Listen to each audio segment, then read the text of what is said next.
rape allegations against Bill Clinton and for giving Hillary a pass after threatening his victims.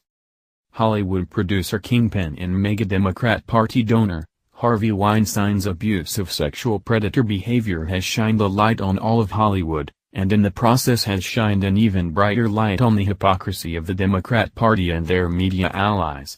The leftist media is now being forced to discuss how Democrats have turned a blind eye to decades of criminal sexual assaults by Bill Clinton and given a pass to his wife Hillary, who enabled him by threatening his victims to remain silent. 4 days ago, the hard-left MSNBC host Chris Hayes made a stunning admission about the hypocrisy of the Democrat Party, and how they are long overdue for a real reckoning with the allegations against Bill Clinton that have been swept under the carpet, while the victims were shamed. Yesterday, The Atlantic came out with a damning article that blames the fake feminism movement on the left, as well as the Democrat Party, who has allowed a double standard to exist when it comes to blindly protecting and defending the Clintons against any and all sexual misconduct allegations. Yet let us not forget the sex crimes of which the younger, stronger Bill Clinton was very credibly accused in the 1990s. Juanita Broaddrick reported that when she was a volunteer on one of his gubernatorial campaigns, she had arranged to meet him in a hotel coffee shop. At the last minute, he had changed the location to her room in the hotel, where she says he very violently raped her. She said that she fought against Clinton throughout a rape that left her bloodied. At a different Arkansas hotel, he caught sight of a minor state employee named Paula Jones, and, Jones said, he sent a couple of state troopers to invite her to his suite, where he exposed his penis to her and told her to kiss it. Kathleen Willey said that she met him in the Oval Office for personal and professional advice and that he groped her, rubbed his erect penis on her, and pushed her hand to his crotch. It was a pattern of behavior. It included an alleged violent assault. The women involved had far more credible evidence than many of the most notorious accusations that have come to light in the past 5 weeks. But Clinton was not left to the swift and pitiless justice that today's accused men have experienced. Rather, he was rescued by a surprising force, machine feminism. The movement had by then ossified into a partisan operation, and it was willing, eager, to let this friend of the sisterhood enjoy a little joie de seigneur. The Atlantic went on to point out an op-ed by the so-called champion of women's rights Gloria Steinem, where she slut-shamed and bashed the women who dared to come forward and accuse Bill Clinton of rape and other forms of criminal sexual assault.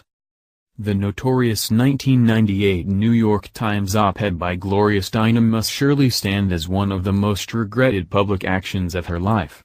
It slut-shamed, victim-blamed, and age-shamed. It urged compassion for ingratitude to the man the women accused.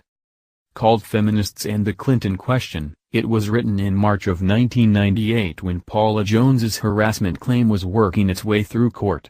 It was printed 7 days after Kathleen Willey's blockbuster 60 Minutes interview with Ed Bradley. If all the various allegations were true, wrote Steinem, Bill Clinton was a candidate for sex addiction therapy. To her mind, the most credible accusations were those of Willey, who she noted was old enough to be Monica Lewinsky's mother. And then she wrote the fatal sentences that invalidated the new understanding of workplace sexual harassment as a moral and legal wrong. Even if the allegations are true, the president is not guilty of sexual harassment. He is accused of having made a gross, dumb, and reckless pass at a supporter during a low point in her life. She pushed him away, she said. And it never happened again. In other words, President Clinton took no for an answer. Steinem said the same was true of Paula Jones. These were not crimes, they were passes. Broaddrick was left out by Steinem, who revealed herself as a combination John and Bobby Kennedy of the feminist movement, the fair-haired girl and the bare-knuckle fixer. The widespread liberal response to the sex crime accusations against Bill Clinton found their natural consequence 20 years later in the behavior of Harvey Weinstein. Stay loudly and publicly and extravagantly on the side of signal leftist causes and you can do what you want in the privacy of your offices and hotel rooms. But the mood of the country has changed. We are in a time when old monuments are coming down and men are losing their careers over things they did to women a long time ago. when more than a dozen women stepped forward and accused Leon Wieseltier of a serial and decades-long pattern of workplace sexual harassment. He said, "I will not waste this reckoning." It was textbook Wieseltier, the insincere promise and the perfectly chosen word. The Democratic Party needs to make its own reckoning of the way it protected Bill Clinton. The party needs to come to terms with the fact that it was so enraptured by their brilliant, big dog president and his stunning string of progressive accomplishments that it abandoned some of its central principles. The party was on the wrong side of history, and there are consequences for that. Yet expedience is not the only reason to make this public accounting. If it is possible for politics and moral behavior to coexist, then this grave wrong needs to be acknowledged. If Weinstein and Mark Halperin and Louis C.K. and all the rest can be held accountable, so can our former president and so can his party, which so many Americans so desperately need to rise again.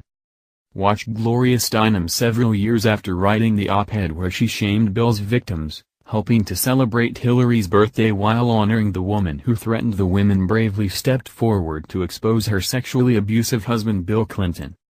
Grant J. Kidney's video that he posted to Twitter really shows the slow, but necessary admission by the leftist media, that they too, bear responsibility for shaming Bill Clinton's victims, simply because believing them, or giving them any kind of credibility, would have harmed the Democrat Party they are beholden to. Who can forget how the media attacked Donald Trump for bringing up the allegations of sexual abuse by Bill Clinton's abusers during his debate with Hillary? Will the media apologize to President Trump, now that they've come to the conclusion they are as guilty as the Democrat Party for hiding decades of sexual abuse, and then criticizing Trump for defending Bill and Hillary's victims? For anyone who is wondering if Gloria Steinem has had a change of heart, after having a significant time to reflect on her defense of the Clinton crime family and slut-shaming Bill's innocent victims, you don't need to wonder anymore. On October 20, 2017, Gloria Steinem announced that she will be awarding that Hillary Clinton would be the first recipient of her Wonder Woman Award. The Women's Media Center, co-founded by feminist Gloria Steinem, told us that it is giving the latest Democratic presidential candidate its first Wonder Woman Award for her extraordinary accomplishments and public service.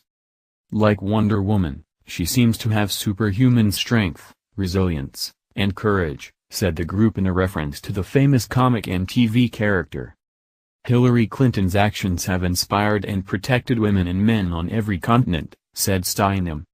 She has battled negative forces and helped to maintain a fragile peace with her negotiating skill on behalf of this country and peace seekers everywhere. She has handled all this with grace, grit, determination, integrity, humor and fortitude while remaining a steadfast feminist, advocate, activist, sister and tireless leader in the revolution. With this award, the Women's Media Center declares Hillary Clinton our Wonder Woman. The Washington Examiner,